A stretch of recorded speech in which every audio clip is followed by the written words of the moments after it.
Wajila Suit. You guys heard earlier when I introduced, the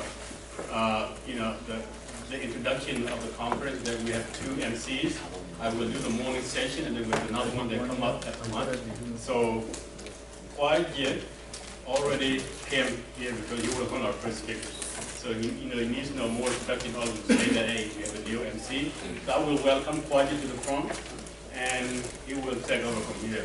So please welcome our new MC, Wajila Suit.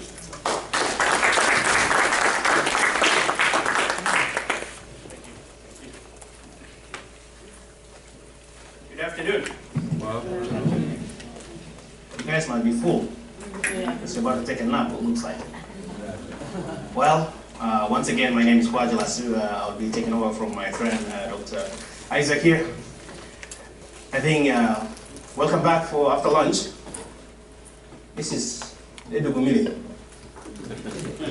You know what Edugumile is? For those of you that don't know that, this is Bertek. You know what Bertek is? This is the beginning. I think things are getting interesting.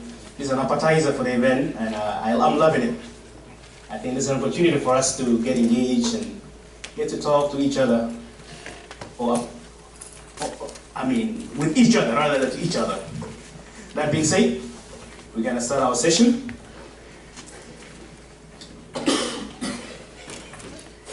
We will be having a second panel, which is humanitarian aid, healing and reconciliation. However, before we start that, we're going to present a short video just to put you back to sleep after lunch. No, I hope not. You're not going to sleep. You can go ahead, sir.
What is your thought process?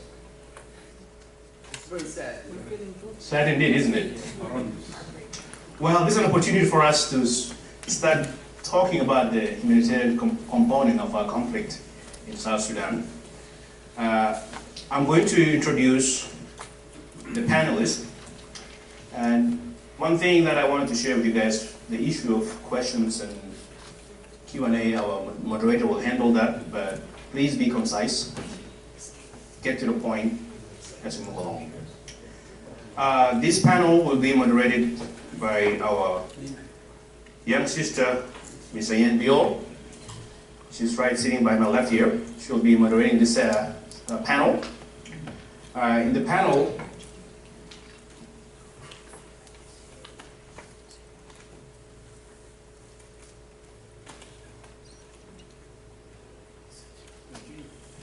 are we good?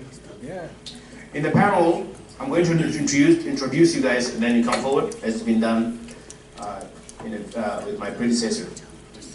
And this panel is going to be John Dow from John Dow Foundation. I believe he's not here, but someone is going to be here briefly speak on his behalf. If I'm not mistaken, it will be Dr. Jacob. Jacob is just like me, wearing so many hats. Now he's become John Dow. Okay, you may come forward.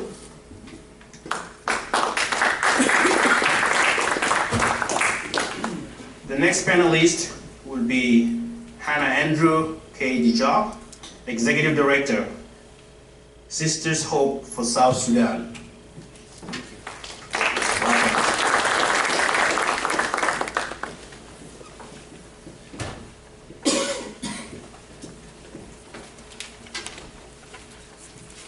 Our next panelist will be nobody but one of our best, Bill Andress, member of the Trinity South Sudan Ministry.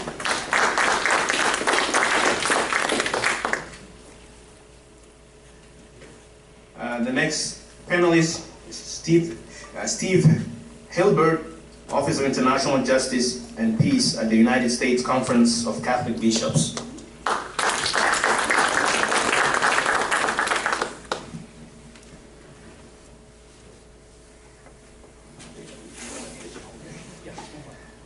Well, the next panelist will be Richard Parkins, Executive Director, AFRECS.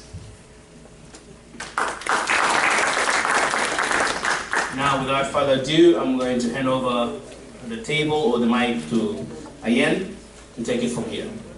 Okay, thank you guys for all being here. I think that this is a really important panel, so I want to thank you guys also for joining us today. Now, as we just saw in the short video, the situation in South Sudan is pretty dire. There's over 2.4 million South Sudanese who are displaced today. That includes 1.6 million IDPs. And just this month, we reached a milestone. We produced over 1 million refugees and joined Afghanistan, Syria, and Somalia as countries that have produced more than 1 million refugees. Now, at the same time, the Food and Agriculture Organization says that food insecurity in South Sudan is unprecedented. There's nearly 4.8 million people in South Sudan who are food insecure. That's 40% of the population. So, needless to say, we have a lot to talk about on this panel today. And I'd like you, Jacob, if you don't mind, to start off the conversation. Thanks, everyone in the CASS. I just want to make a quick distinction here. I was not supposed to be here because John Dow was going to speak. If you guys know John Dow, but unfortunately, his wife just gave birth, but has to go to an emergency room, so he couldn't make it.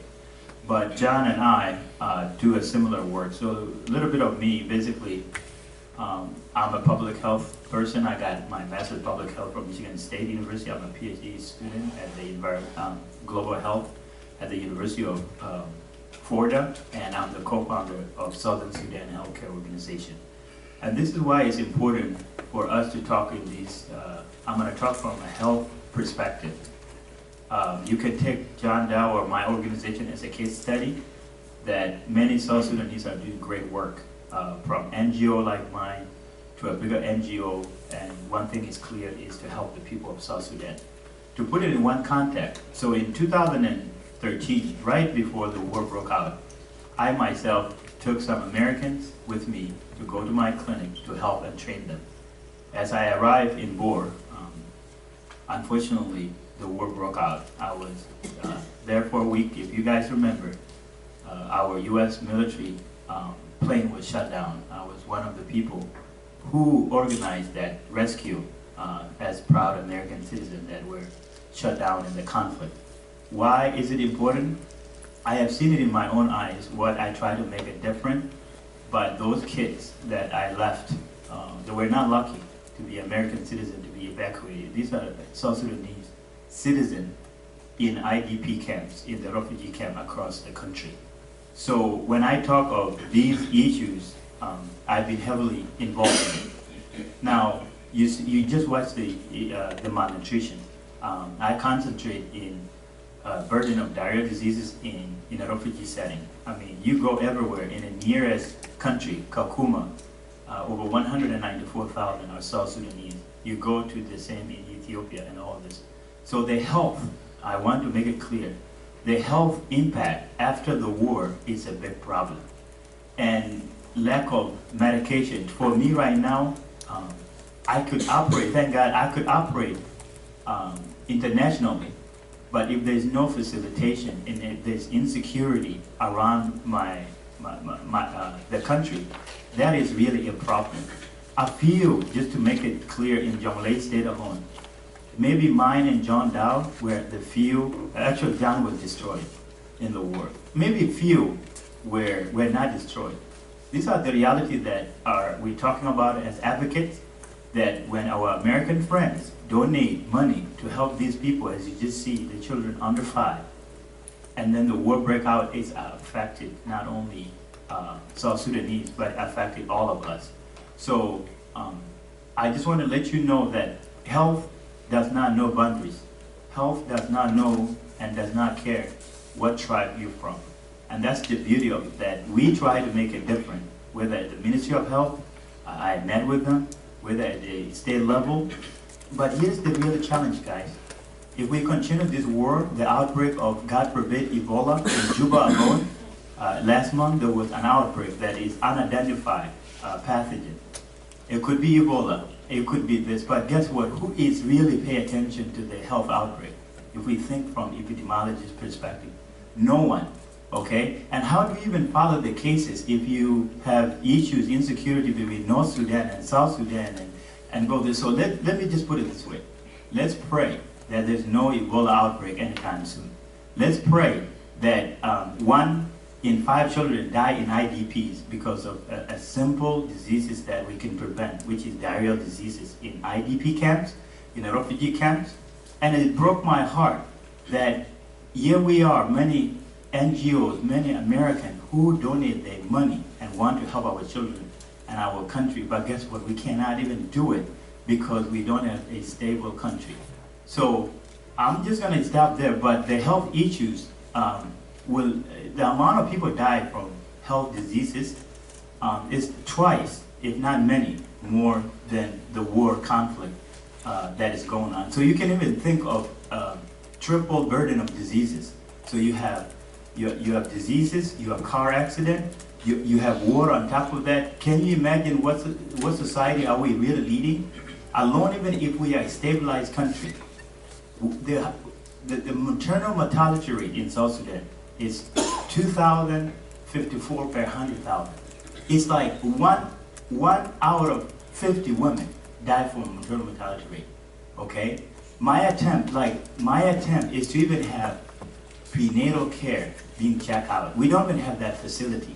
So if I have a world to change all these war factions, what I can tell you, let's invest in health education, okay, road services. I mean, when I went to South Sudan oftentimes to do all this, just to even care, can you imagine a pregnant woman just to come from my state of Jonglei to Juba? I mean, not to mention the insecurity, the roads are not that well built.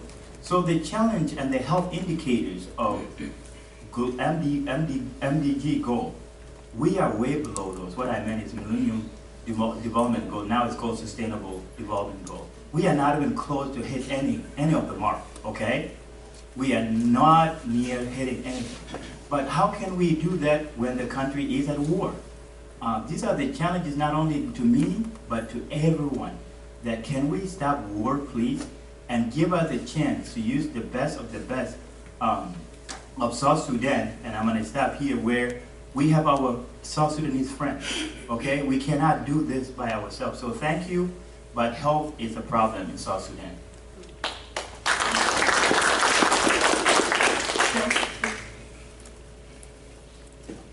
I would like to address each of the 3 issues on here, and obviously with about 2 minutes each, there's not much time for it. With the humanitarian area first, I'd like to first of all tell you why I care. In 2001, as you'll recall, the North-South conflict was ongoing, and there was a huge effort called Operation Lifeline Sudan, which provided help in the areas that the government of Sudan allowed. I went into an area where deliberately, where the government was not allowed, the government did not allow humanitarian aid to go. That's the first time and only time that I have ever witnessed a person starve to death in my presence.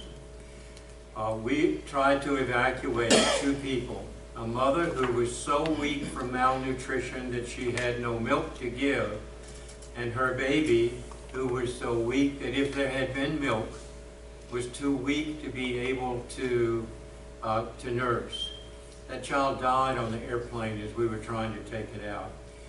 That touched me forever, and I would hope that if you experience that, it would touch you forever. Now, the humanitarian situation in South Sudan right now is lots of things, but one of the forefront things is starvation. Starvation is not a lack of resources right now. Starvation is a lack of access. And access is being denied by armed groups. So until we can stop the conflict and get control of armed groups, some of these are just lawless groups, some of these are organized parts of the SPLA and the IO, and they're probably doing it in part for their own survival. But until we can get access, the humanitarian aid from the standpoint of starvation and water is not going to be resolved. The second thing that I would like to address is reconciliation. In my view, reconciliation has to take place over a long period of time. It is the end product, really, of a process that has to begin with forgiveness. Now, how do you do reconciliation? First of all, you have to stop the conflict. And how do you stop the conflict? Well, that was addressed this morning, and I think the thing to recognize is it's hard, and we don't entirely know how to make that happen. Then you have to have forgiveness. And when you start building peace, it has to be done at 2 levels. It has to be done at the national level, and it has to be done at the local level. At the national level, the way that you get that done, in my opinion, right now, is through the South Sudan Council of Churches, because they're the only functioning institution with the capacity and the desire to do that.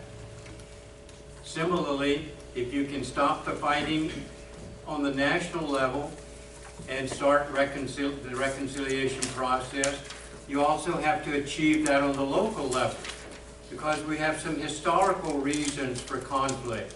One group steals the cattle, kidnaps the children, and kills people, and they go back and they rejoice, and they ought to know that what they have done is set in motion a revenge group coming back.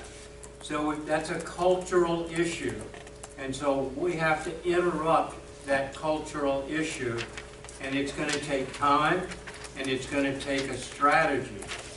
My belief is that the only organization that can do that is the church, and they have to focus on the teachings of the Bible in order to do that. The forgiveness will come first, and then a process toward reconciliation, and justice has to be in there, and once that's done, then you can have a genuine peace. The last thing is healing, and I think that's all part of the reconciliation process. Until if I am your neighbor in South Sudan, until I can look on you and say, I trust you, you're my friend, you're my neighbor, you are not my enemy anymore, then we're not going to make it. So I would ask that you think of it in terms of an overview. There are 3 elements to this. We are focusing on the second of these. But there are 3 things that we can do as citizens. We can pray, and I would urge everyone to do that. We can act. That's pretty much what we're here about today. And we can give in varying degrees. So if you focus on that, and please, and think in terms of a 2-tier process for the process of reconciliation, I think that'll give us the right approach. Thank you. Thank you, Bill. And Hanna?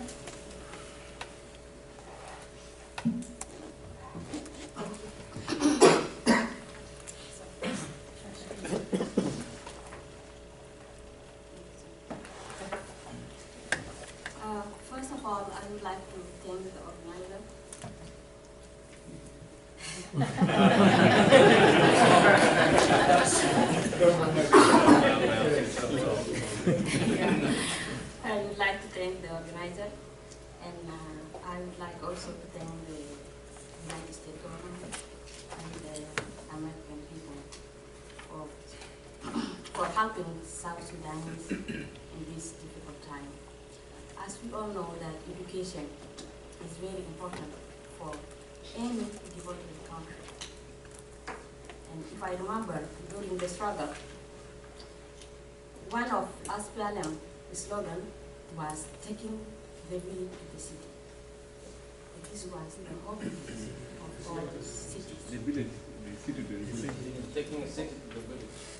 The town to the city. The people. Yeah. This means we have to develop our village. Yeah, I think there is the member of Australia here. Yeah, so, but when we had our independence, our leader failed us to achieve this dream. Instead of giving us pen and book, they give gun to people of South Sudan, especially kids, to kill each other and destroy this beautiful nation.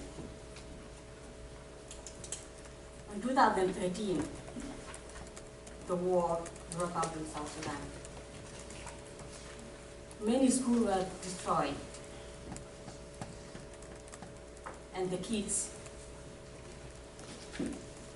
was forced to be child soldiers. Even in some states, they recruit them to be child soldiers, especially in Great Barkazar, Upper Nile, and education is very important in South Sudan. So if we want to develop this country, to save people of South Sudan, and to protect this future generation, we have to fight for education. We have to fight for good education, because education is very important and is the right of any children, of any child. We have to give this right to children of South Sudan. We have to open more schools for those kids. We have to stop this war in South Sudan. Because when we take those children and give them guns, what did they learn over there? Violence. And what will be the future? They will think that in any problem, the only solution for any problem is fighting, killing one another. So without education, we lose this generation and we will lose the country. We have to bring peace in South Sudan, and this is our duty as citizens of South Sudan, and our friends from American government are here to help us. We have to help our people over there because they are suffering a lot. There is some issue that I would like to address here. The difficulties in South Sudan. The teacher over there, they need train. We need more trained and qualified teachers to take care of those children. We need, South Sudan need to have a national curriculum instead of depending on their neighboring countries like Kenya and Uganda. We need to have our own curriculum because we are a country now today. We need to have the counselor for those kids because there is a lot of trauma. They will never learn in this environment. Those kids, they went to the war, they saw their parents die, a lot of people died, they saw their village and the school were destroyed. So without counselor, they will not learn anything. So we ask American government to help us to develop this country because we cannot do it by ourselves. And that's why we are here. And we need to provide the professional development for teacher education program and leadership system. The government need to have educational leadership capacity. And God will help us because this beautiful nation God give us and God bless South Sudan with this beautiful land. We need to develop this country. We need to help our people.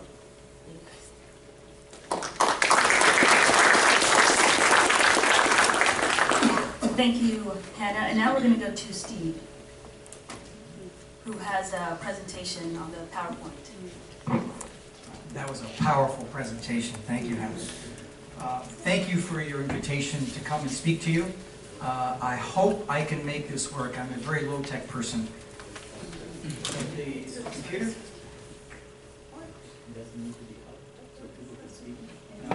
So my goal here is between Richard, the next presenter, and myself, is to talk about what the South Sudan.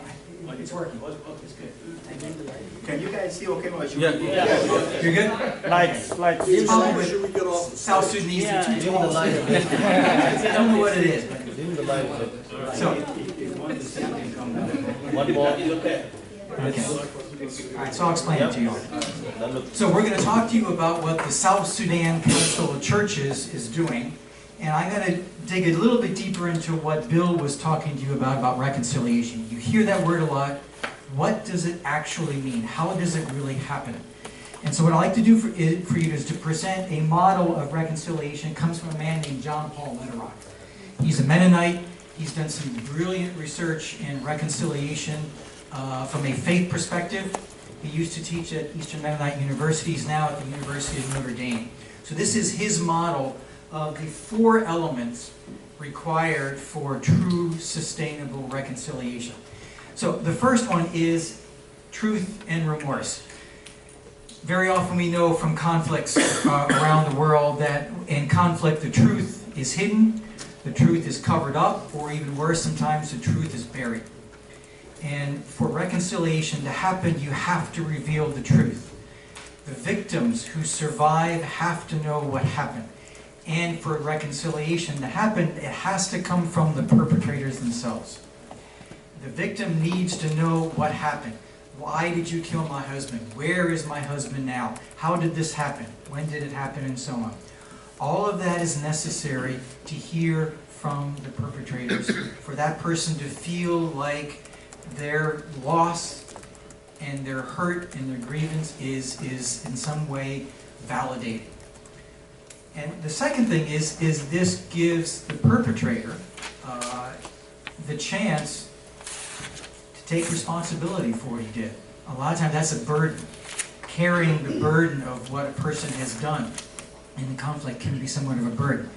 This is a chance for a perpetrator to take ownership. We were talking about ownership earlier today of what he did, take responsibility for what he did, acknowledge the wrong that he did, and then to acknowledge the harm that he has caused to this person. And the idea of how this works, Bill was talking about the Bible. I think one of the best stories that I know of that shows this is the story of the prodigal son. Prodigal son says he came to the realization, I have sinned against God and my father. I no longer deserve to be his son. Give me a job as a farmhand and I will be happy. So he acknowledged his wrongdoing. He acknowledged that he has lost his right in his own mind to be his son, but that just give me some level of forgiveness and I will work as a farmhand. So that shows the truth and it shows remorse. I have lost your faith. I have lost your confidence. That is truth and remorse in sort of a nutshell. Now what that does though is it means that that person comes into a public gathering like the Gacaca courts in Rwanda, for example. and he lays himself naked in front of everything he did. And he does that in the face of the people that he harmed. Now, if you talk about the victims, people he harmed, many, many times that first human reaction when you learn what happened is revenge. I want revenge. Because that anger wells up inside of you. And I want revenge. So the challenge of a reconciliation process is to turn that revenge to mercy. How do you do that? Because this is anger. Well, first of all, it takes a statement of truth and remorse from that person. If that person has broken down in front of you and has given you the truth, you see examples of this in the Gacaca courts and in South Africa, the Truth and Reconciliation Commission. Both victim and perpetrator are crying in the courtrooms, crying in these rooms. They realize that revenge is like trying to go to the well with a basket. By the time you fill that basket and you get back home, it's empty. And you come up with absolutely nothing. So what do you need? Well, you also realize that a lot of times in these conflicts, they're protracted. They go back and forth. Today's victims were yesterday's perpetrators, and going back even further sometimes. And so there is a sense of revenge on both sides. So revenge isn't going to get you anywhere. It's not going to resolve that. The other realization is in Rwanda, this is very true, is people live together. That woman whose husband was killed lives right next door, or down the street from, or across the hill from the person who killed him. How do they get up in the morning and look at each other? You come to the realization that you need something better. You need something bigger than revenge. And that person has to call up the strength to say, I am bigger than the act that you committed against me. I am bigger than the wrong that you committed. And so it's an issue of turning the cheek. And that's what the prodigal son's father did. He was waiting at the door. He saw his son from afar, sees him walking down the road. So he was looking for his son. He wasn't in the back under the tree waiting around. He was waiting for his son. Runs out to him and offers him forgiveness immediately. No questions asked. Unconditional. That is mercy at its best, because people realize that we have to live together. There is no way I can get up in the morning and continue to live seeing this person here unless we come to some kind of agreement on the truth and then offering mercy. Now, offering mercy does not mean that you give up your right to justice. In these kinds of situations in Rwanda and South Africa and other places, the traditional justice systems that exist, that Western style justice that we heard about this morning, may not even exist in some countries. And if it does exist, it doesn't mean you're going to get a form of justice, because sometimes in some countries there is a victor's justice. Those who won will impose their version of justice. And it doesn't necessarily mean that restores the relationship between that woman on the hillside and the man across the way. That's not going to do it. In large part because many times these people are just too poor to offer any kind of meaningful, traditional, Western-style justice. They don't have anything to give. So that kind of retributional justice isn't going to work. That's why people come up with this idea of restorative justice. You have to rebuild the relationship between these two people, because they have to live side by side together. And so it takes that image, again, from the Bible of the eye for an eye. You took my eye, now I'm going to take yours. One act of violence followed by another act of violence, and turns it on its head. And that perpetrator has to say, I took your eye, here is mine.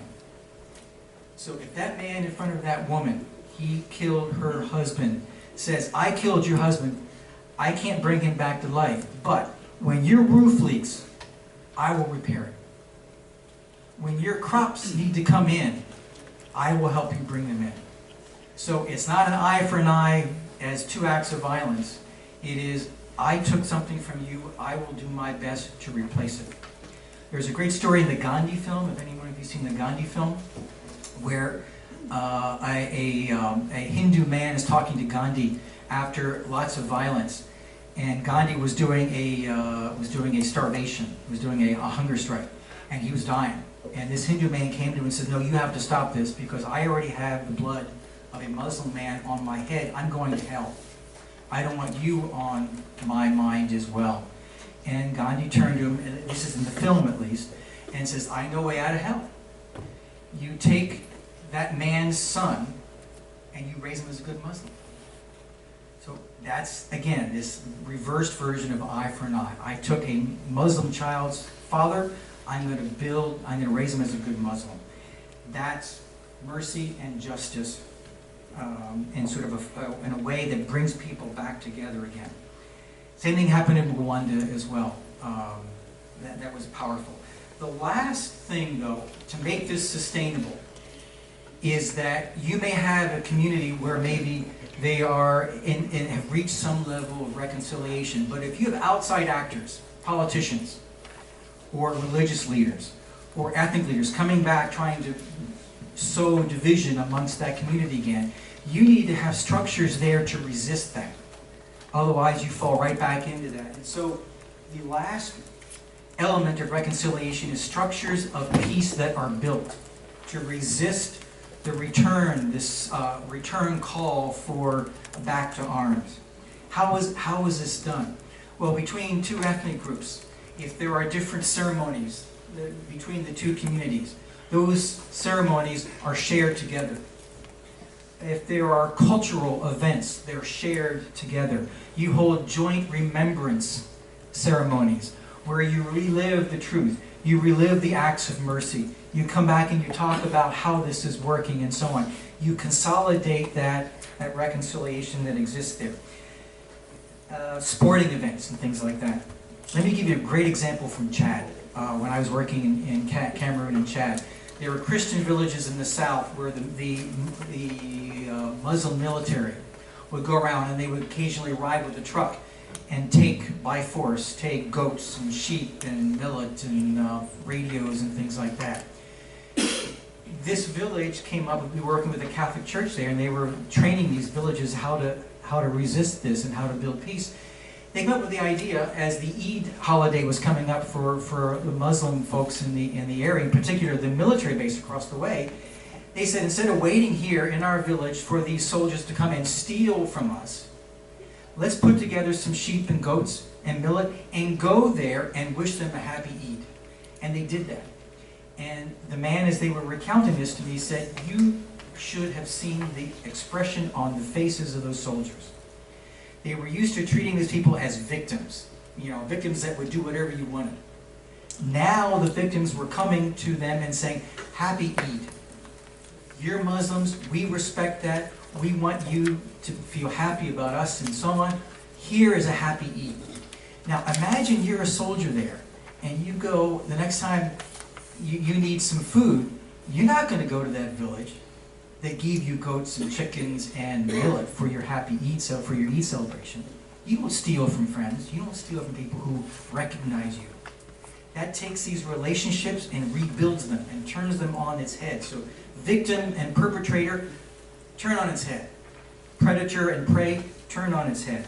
These are some amazing things that have happened across Africa that I've seen in the days and the years that I've worked there. So the idea of all this is to bind these communities together. And the same thing has to happen, as Bill said, not just at the community level, but at the middle level, where your organizations are maybe at the governorship level, at the diocese level, the parish level, if you're talking about churches, as well as at the top level. These people have to rebuild these relationships. So the Mabior is important, but you need this as well to close the deal and to rebuild those relationships. So that's one part of what the South Sudan Council of Churches is doing, and Richard will tell you about the other sections, the other parts of the work. Thank you.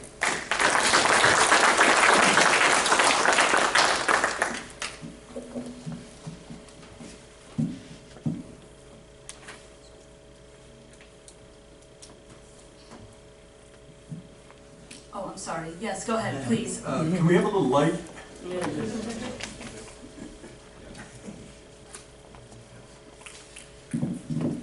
Well, First, let me say I'm very glad to be here.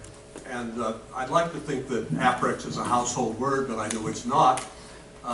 It stands for the American Friends of the Episcopal Church of Sudan and South Sudan. And we are a network of Episcopalians and Episcopal parishes and dioceses and institutions that basically have been advocating for the last 10 years for peace and stability and the well-being of our brothers and sisters in South Sudan. And of course, most recently, we have been actively engaged in supporting peace and reconciliation work, principally through the Justice, Peace, and Reconciliation Commission, which is the peace and reconciliation arm of the Episcopal Church of South Sudan. But I want to pick up on what all of my friends here on the panel have said and kind of pull this together and talk a little bit about the work that Bill first mentioned of the South Sudan Council of Churches. About a month ago, I was in South Sudan, and the principal purpose of my visit was, in fact, to spend time with the South Sudan Council of Churches to understand a little more fully the peace and reconciliation process that they've been putting in place, the methodology, the strategy. A couple of things that I want to say. First, you have to understand that the South Sudan Council of Churches includes all of the faith bodies, all of the denominations. And that's very, very significant because one of the things you want to do if you are the promoter of peace and reconciliation is to show that the divisions that exist are rather not hindrances to a unified strategy, but are they have an enriching quality, if you will, in terms of carrying out peace and reconciliation work. The South Sudan Council of Churches, about a year or so ago, made a trip to Rwanda, basically to see how peace and reconciliation happened in that country where genocide had imposed itself in the most egregious way. And they looked particularly to the experience of the churches to see how the churches were the catalyst, if you will, for peace and reconciliation work. And largely as a result of that trip, which was an ecumenical trip, they developed some plans and some ideas. And those ideas have been distilled and they've come together that now form the basis of a plan of action. Many of you probably know that USAID has provided a grant of $6 million to the South Sudan Council of Churches over a 2-year period of time. Those funds have been augmented by funds from Catholic Relief Service. Some of our Norwegian friends have also contributed to this. So we're probably up around $8 million to support peace and reconciliation work. Steve talked, I think, quite convincingly of the elements of peace work as it pertains to reconciliation and how you finally get to the stage of having reconciliation. But the South Sudan Council of Churches has several components. They refer to them as the 3 key pillars. And one, of course, as you might expect, is advocacy. And advocacy is more than just pressuring governments to do more and to give more. It's also a way of educating all sectors of society, including other nations, as to the need for peace and reconciliation work. It's to keep the peace message out there through as many means as possible, through as many institutions as possible. So even though it's the same message, it's a matter of simply instilling it so that peace and reconciliation becomes the DNA of so many institutions that it becomes an inescapable reality that you want to pursue. So advocacy is very key here. There's another unique feature of the plan that the South Sudan Council of Churches put forward, and it's called the Neutral Forum.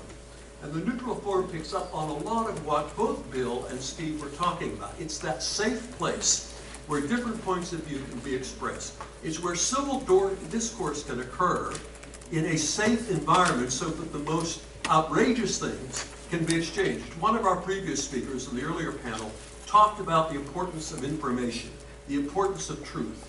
This would be a place where truth could be told with the sense of security that you could have a truth-telling experience without being punished for it.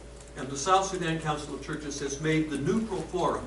And I might add, and this is, I think, one of the very essential ingredients of the plan that they have developed.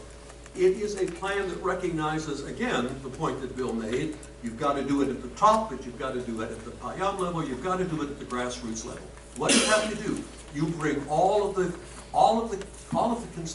constituencies together. You bring all the stakeholders together. It's the political, it's the military, it's the intellectuals, it's the security forces. It's recognizing the very important role of women. It's to empower the people, and so that what you're doing is making the people the custodians of a peace and reconciliation process. But the people can only be empowered if they are given the opportunity to tell their story and to be listened to in safe space. So the Neutral Forum basically does that. Now, a couple of things I want to say, because I know that all of this is an anticipation of your doing advocacy work.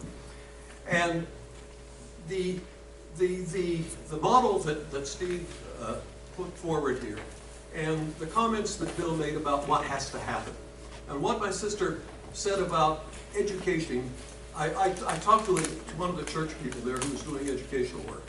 And the point that he made, and I think it reinforces one of her points, and that is that young people today, what is their legacy? Their legacy is a legacy of retaliation and revenge, because that's been their life's experience. But we need to help them to have a different legacy. This is where the church comes into the picture, to give them a new set of values, a new normative culture, if you will, for young people and for children. And that they, but all of this takes time. This doesn't happen overnight.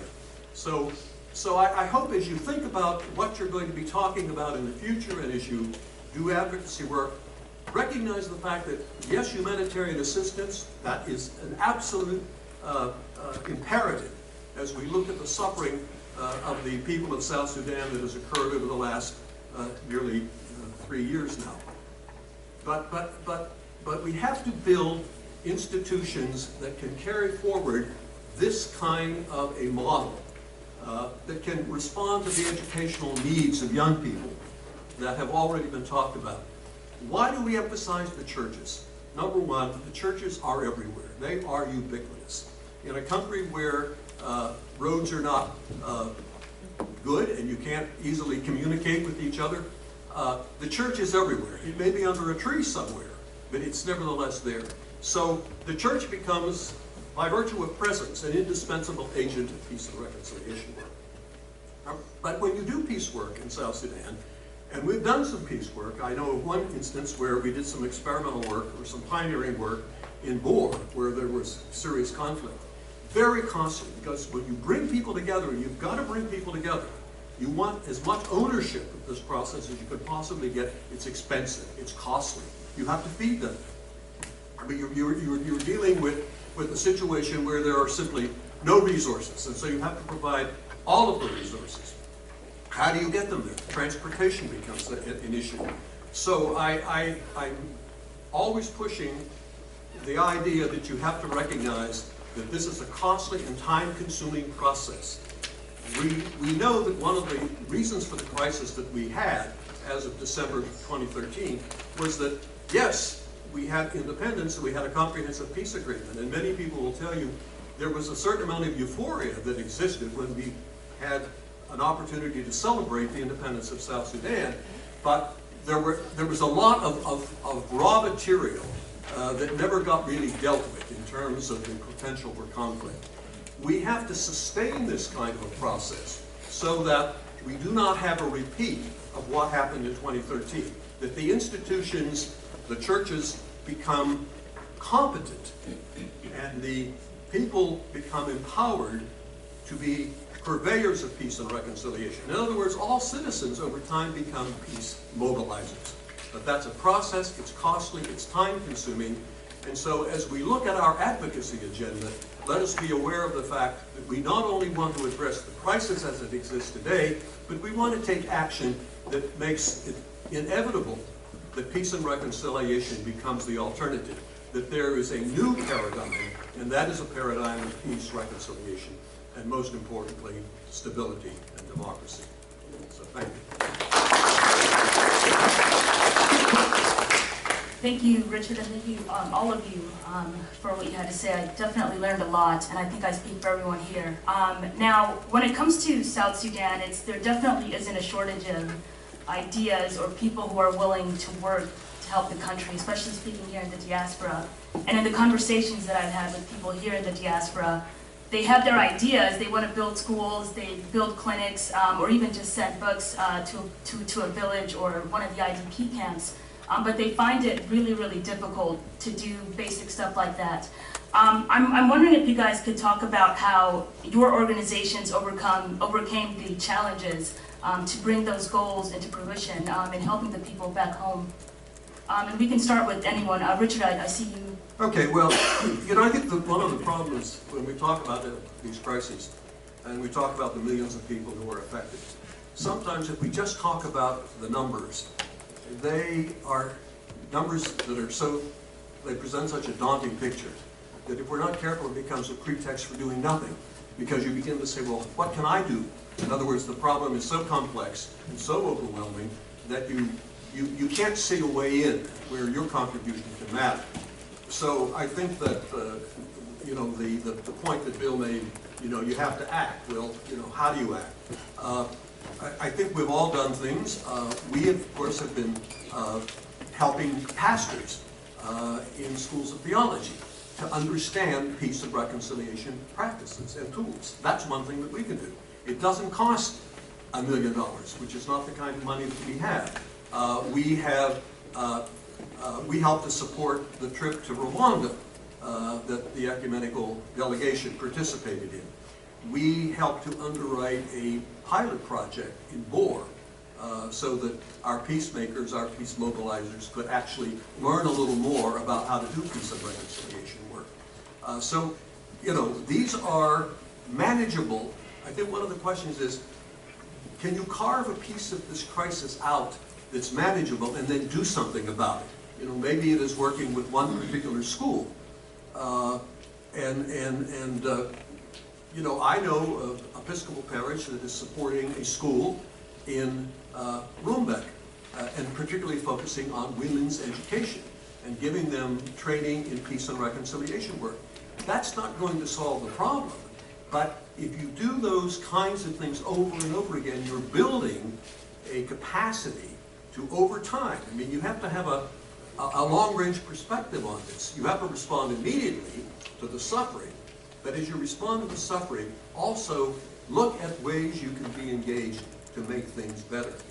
And if you carve out the pieces in a way that you can get your hands on, if you will, you are making a contribution, and you're making a contribution that matters. Thank you. Thank you so much, Richard. And Steve, if you could just say it in 1 minute or less. Sure.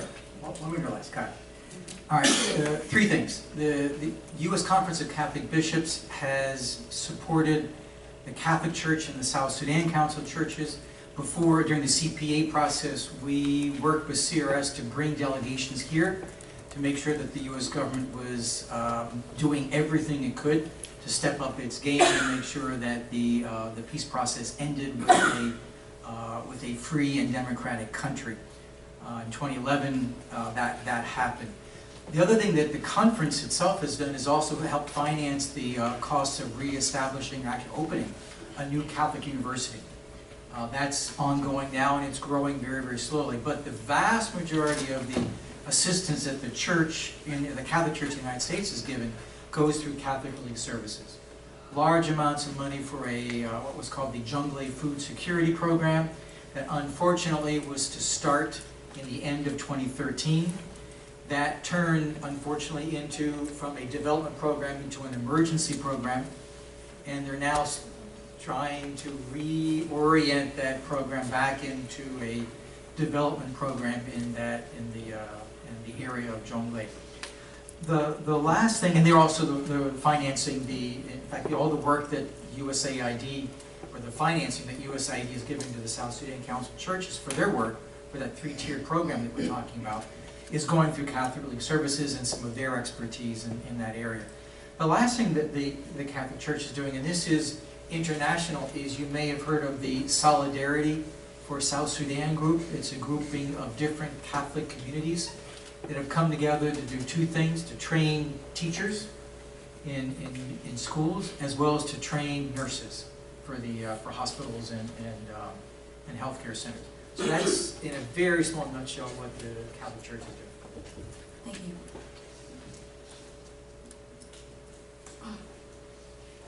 It's difficult to bring our project in South Sudan because the country is still but Sisterhood for South Sudan now focus to help South Sudanese people in Sudan, especially in Khartoum. So we are helping kids to open the school because the situation there is very difficult. There is no humanitarian aid to help the school. So our focus is on kids in Khartoum and helping women create more jobs so they can take care of I cannot do anything in 1 minute. You'll have to try. Integrity, okay? I work through the Presbyterian Church primarily, and I think the thing that we try to do more than anything else is to empower the local people. As opposed to going and doing, we try to go and empower. And let me give you some examples of that. One of the things that we learned about the culture and the idea that kids are growing up knowing only conflict is we learned that mothers and grandmothers are directly teaching their children to hate. The grandmothers are saying, so-and-so in a Kobo killed your father. You must grow up to be a strong warrior so that you can go back and take revenge. So what did we do about that? Well, we're training the women to teach Bible studies instead. We're teaching them to avoid singing. When warriors come back, they're welcomed.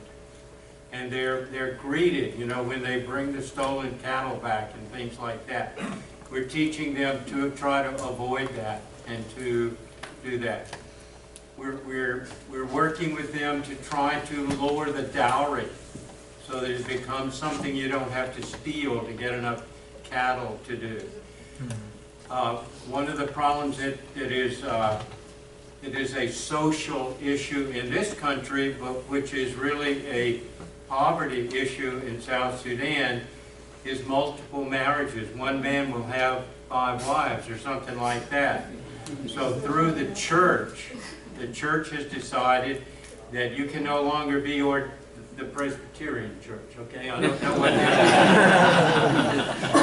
is. And the Presbyterian Church of South Sudan said you can no longer take a second wife or a third. You know, we will accept you for what you are, but at that point you have to stop, and we're moving toward one man, one wife in a marriage. When we build schools and build churches, we provide what we think is half the funding. We try to put up a concrete floor, a steel top, and supports. And then the congregation or the town is responsible for building the walls, for outfitting it, and things like that. And then we train what is essentially a Board of Education or a PTA. And we don't run the school, they run the school, but they have been trained to run the school.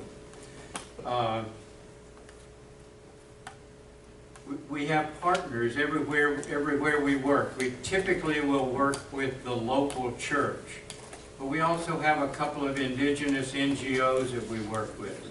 And we work with them to establish things like transparency and accountability and that sort of thing. And then we begin slowly, but we empower them with funding as well. Not in huge amounts because we don't have it. A curious thing that we did is when we started building schools, we said we'll build it under the following circumstances. One of those circumstances is that you got to have just as many girls in school as you have boys. And they would come back to us and say, we can't find the girls.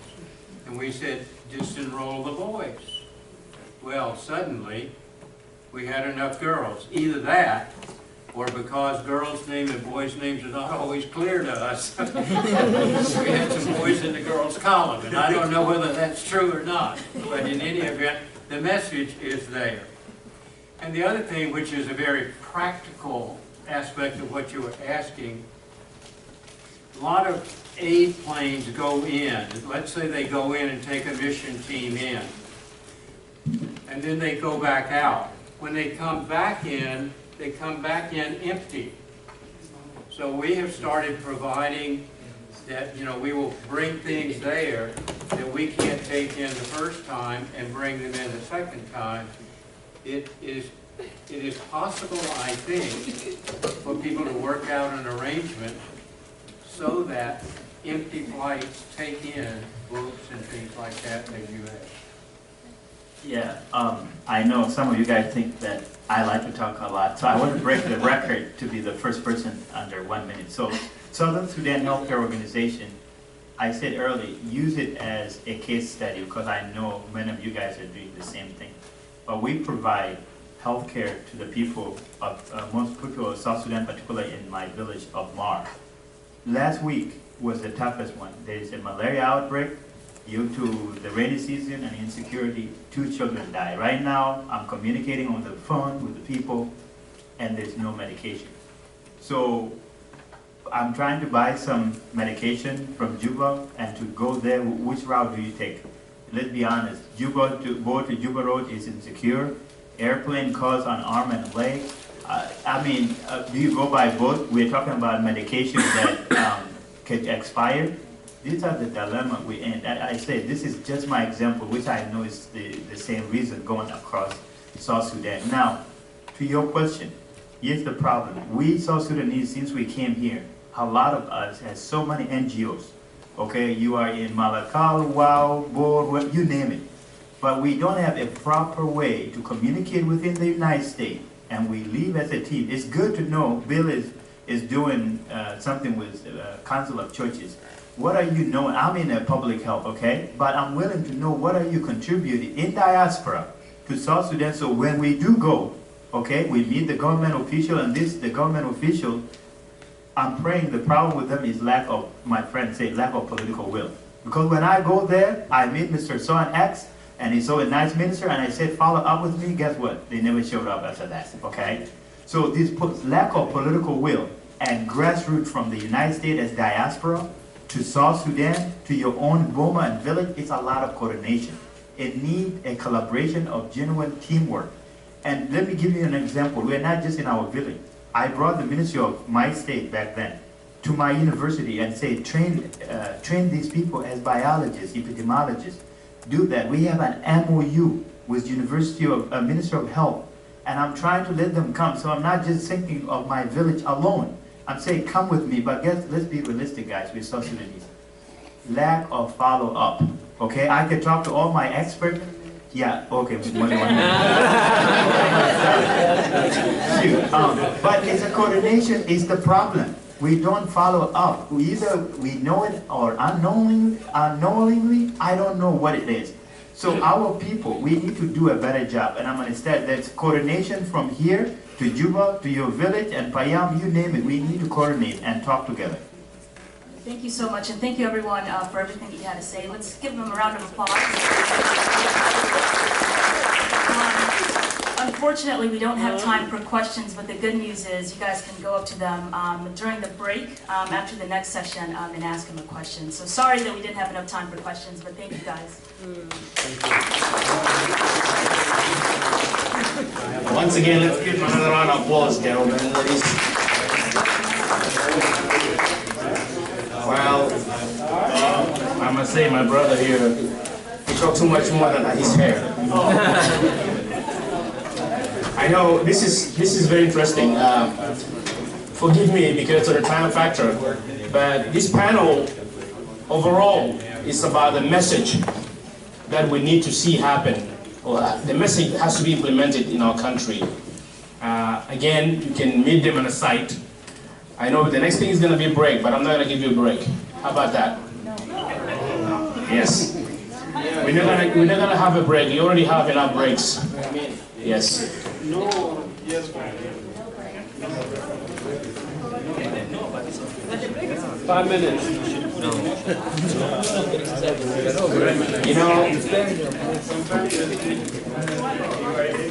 I am a dictator at this point. Yes.